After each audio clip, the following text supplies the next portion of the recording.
heavily compressing something can really pull up all of the extra noise and stuff, and it makes it. I think almost like we'd sampled it from an old Chicago house record or something like that. When we get it into a world where it feels like it's been sampled, then we start approaching using it in a different way. Yeah, even this one, which is the last compressor, this is still doing -5 dB compression, even more, -6 maybe. So the overall is probably like about 20 dBs of compression if you add them all up together. Would you be able to build it up from the sample, like step by step? Yeah, with all the plugins. Yeah, is that possible? There's about 100 plugins. So bear with me. Yeah, we can definitely do that. So some of the vocals were recorded for the session, but then most of them were bits that we sampled from some of their other songs. And so if I solo Rock's vocal bus, which is this one.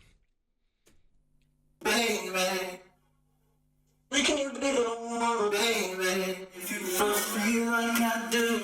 So like the babies are from one song, and then this middle one here, I think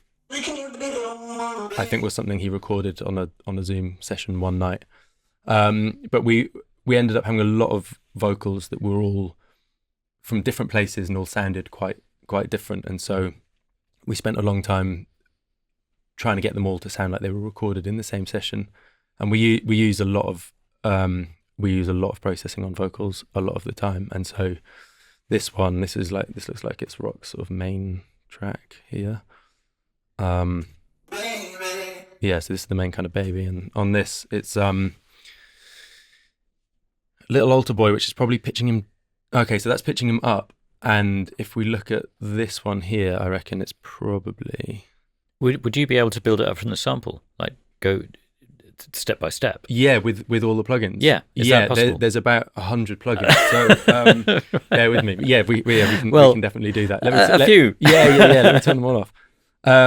So on this one, intrigued to hear what this sounds. Me too. Right, let's turn off those. That's the first layer. Delete that.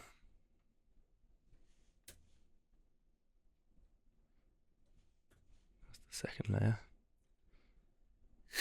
That's the third layer. That's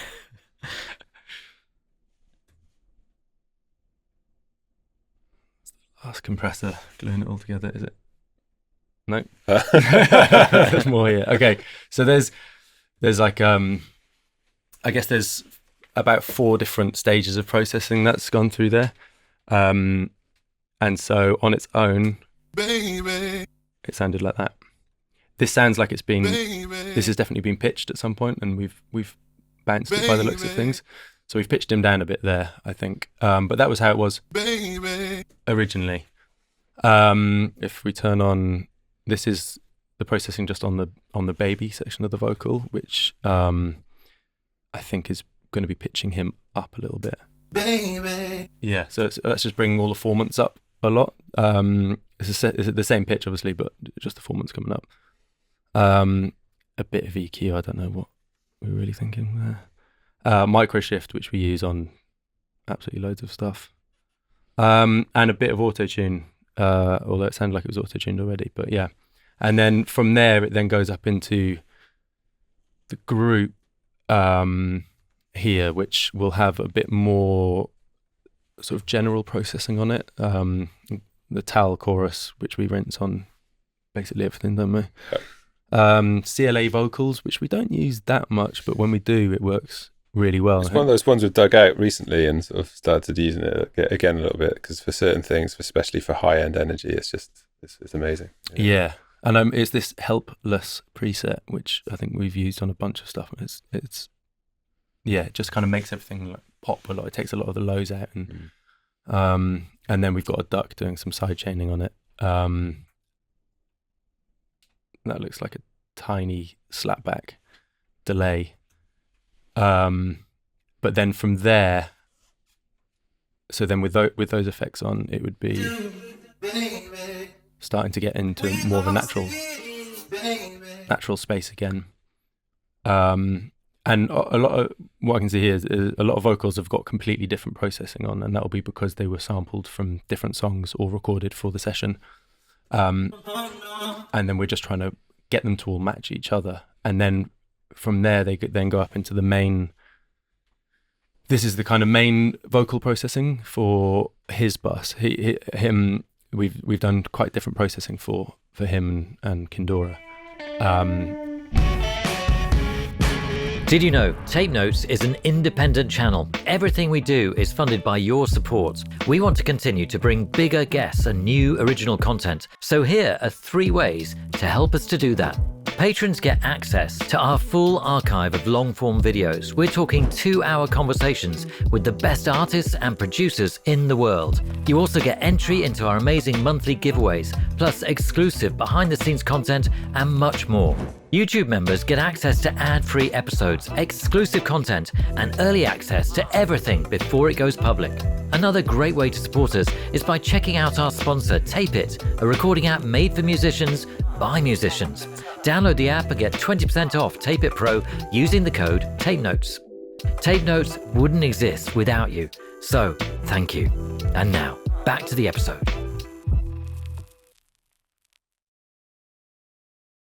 And so this starts off with Discord 4, which is, it sort of does a lot like Microshift does, but with a bit more control over how much you're spreading the pitch and delay of something. But we're just using it here to widen the vocal.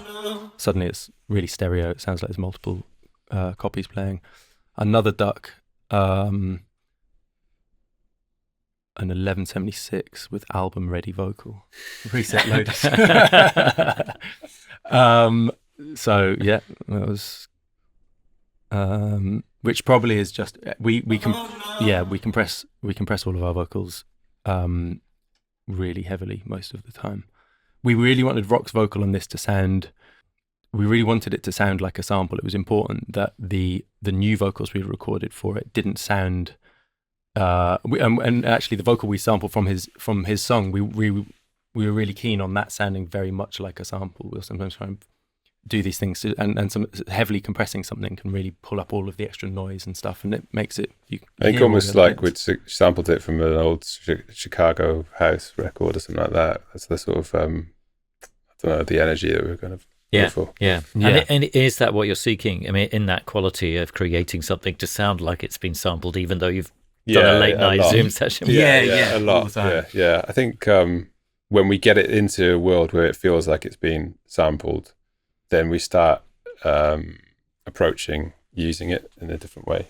The way that we approach using samples in general is so much different to how we would if it was just recorded for us. I think with the recording, we tend to be so much more precious in terms of like the lengths we'll go to process it. With a sample, we're much more carefree, and I think we realised that quite a while ago. And that is a headspace that we enjoy being in, where we feel like, you can just do whatever you want with it, and get it into this spot that's giving you that feeling without feeling like, I shouldn't really pitch it too much because that's, I don't know, in some way it's been disrespectful to the person who's recorded it. Yeah. Whereas with a sample, you feel like you've just got that license to kind of run with anything.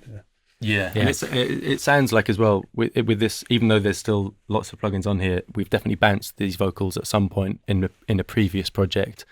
And so we probably got it to a point where we thought, this is feeling like a sample. Exactly, now. Let's bounce that, and then we have the sample, and then we've taken that and we've built on it for this. So then we've got another compressor, which is that's like a Vari-Mu compressor. So it's much more just slow and gentle, and adding a bit of harmonics to it. Some just fairly savage corrective EQ, and we took out loads of the bottom end on his vocal to give it a slight sort of like phone quality to it, which again just makes it feel more like it's been sampled from somewhere. We've got 2 of those doing exactly the same thing. And are you working on the track at the same time as adjusting these? And so kind of adjusting the vocal according to what's happening in the track? Yeah, exactly. We always do most of our mix work as we go along. Yeah. Try to. Yeah. So as you're doing all that, what is happening to the track? So we would, with something like a vocal, we'd spend a lot of time going through this part of the process where we've got lots of different EQs here, lots of de-essers and things. And we spend quite a lot of time doing that whilst we're writing. So we would have had the main melodic elements written in the project, and then when we start working on the vocal, spend quite a long time on that, and then we'll go back to the synths and stuff. So some of those synths would have been recorded whilst we were on the road, and then we'll get back into the studio and we would retrack everything and build up the thing from there. But it's important to us that the vocal feels quite like strong and where it needs to be from the off, because otherwise I think it can be really difficult to make decisions on what you're trying to achieve if it's not fitting sonically in the right space.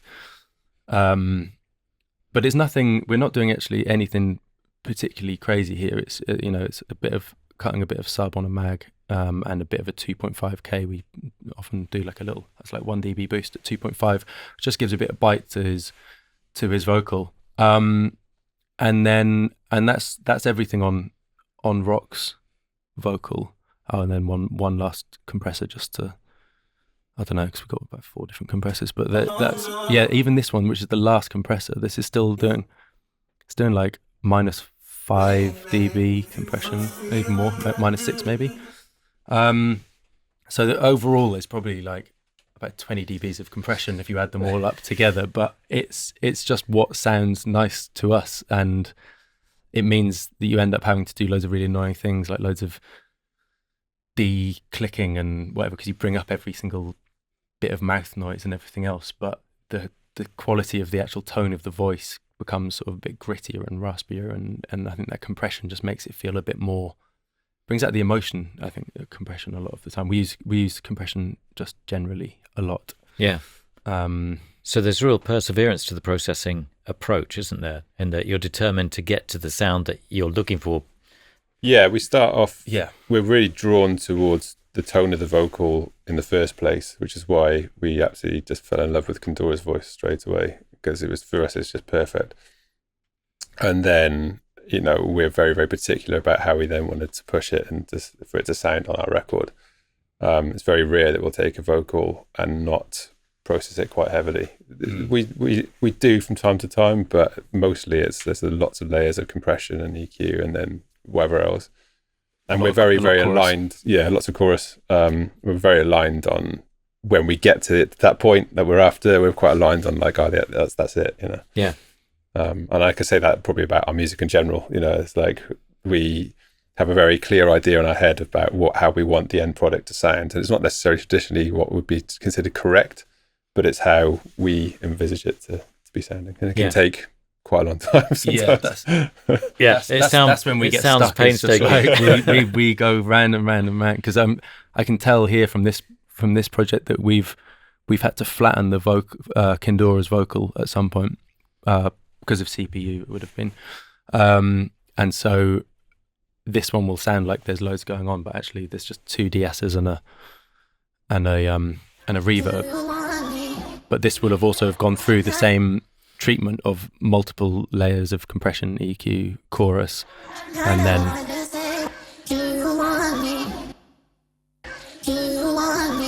so it's like you can hear there, it's almost like the backing vocals and artifacts from where we've ripped the vocal from, they're being brought up just as much as the actual vocal itself. So they all become part of the rhythm and the groove of the whole song. Yeah. Let's hear them in context then, or what is the context that's being created for them.